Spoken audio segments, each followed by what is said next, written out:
है।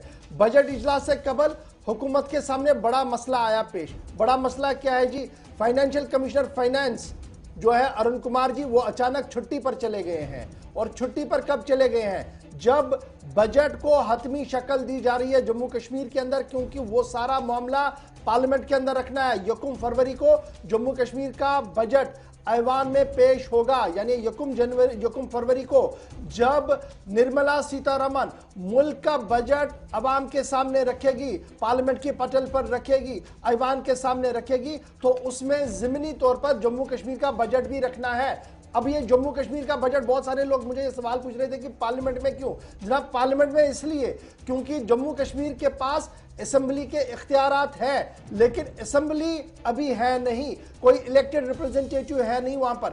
इसलिए बजट सारा प्रोजेक्ट करना है, अफसरों को बनाना अफसरों को है। उसके बाद वो खदुखाल वो मरकज के सामने रखेंगे और वही चीज पढ़ेंगी निर्मला सीतारमन और ऐवान के सामने रखेंगी। लेकिन जब सिर्फ चंद दिन बचे हैं बजट इजलास को शुरू होने में, बड़े अफसर साहब छुट्टी पर चले गए हैं। हमारे जो जराया हमें बताया जा रहा है कि छुट्टी पर जाने के पीछे अगरचे बड़ी बात कोई सामने नजर नहीं आ रही है, लेकिन अचानक छुट्टी पर जाने का फैसला जो लिया गया है वो नाराजगी के तौर पर जनाब मनाज साहब छुट्टी पर चले गए हैं। क्यों?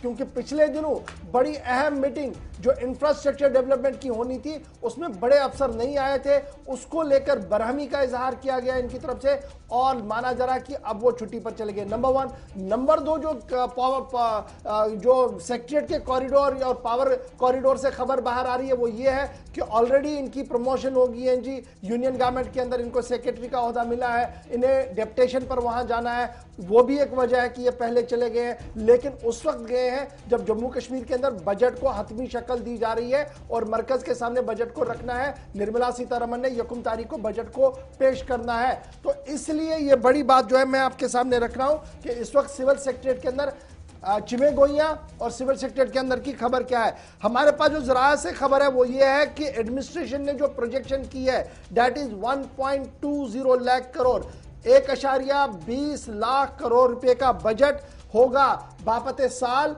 2021-22। बड़ी खबर हम आपको बता रहे हैं। इसके साथ साथ ये भी याद रखिएगा कि पिछले 1.5 महीने के दौरान मज़कूरा अफसर जो फाइनेंस कमिश्नर फाइनेंस है डॉक्टर अरुण कुमार मेहता साहब, ये पर्सनली इन सभी चीजों को देख रहे थे और अचानक ये छुट्टी पर चले गए, इसलिए सवाल है। लेकिन पिछले 1.5 महीने से लगातार इनकी मीटिंग्स हो रही थी, सभी लोगों से बात हो रही थी, स्टेक होल्डर से बात नहीं हुई। ये बात भी बड़ी इंपॉर्टेंट है। लेकिन जो बजट एलोकेशन है वो है 1.20 लाख करोड़ रुपीस का। देखना होगा कि मरकज के सामने किस तरीके का बजट आता है। लेकिन बड़ी खबर यह कि फिलहाल अफसर छुट्टी पर चले गए और माना जा रहा कि सिर्फ आज या कल किसी को यह जिम्मेदारी सौंपी जाएगी जो इस प्रोसेस को आगे बढ़ाएंगे और इस जो बजट का खदुखाल है इसको वाइंड अप करके गवर्नमेंट ऑफ इंडिया के सामने रखेंगे। क्योंकि लगातार मिनिस्ट्री फॉर फाइनेंस और ministry for home government of India के अंदर लगातार पिछले 2 महीनों के दौरान काफी मीटिंग्स हुई हैं, जिस दौरान इस बजट को जो खदुखाल है वो बनाया गया था और इसको हतमी शक्ल देनी बाकी थी। तो बड़ी खबर यह कि फाइनेंस कमिश्नर फाइनेंस छुट्टी पर चले गए हैं और बजट जब तैयार होना है उससे कबल वो छुट्टी पर चले गए और बड़े अफसर के तौर पर उनके कंधों पर यह बड़ी जिम्मेदारी थी। बजट सेशन 29 तारीख से शुरू होना है, 1 तारीख को बजट पेश होना है और उससे पहले सूरत हाल वादी कश्मीर की क्या है वो हमने आपको बता दी और पावर कॉरिडोर्स के अंदर क्या खबर है उसका भी खुलासा हमने आपके सामने कर दिया है, इस उम्मीद के साथ कि शायद आज या कल एक बड़े अफसर को तैनात किया जाएगा जो उनकी जगह पर इस कमान को हाथ में लेंगे ताकि बजट को सही तरीके से आगे रखा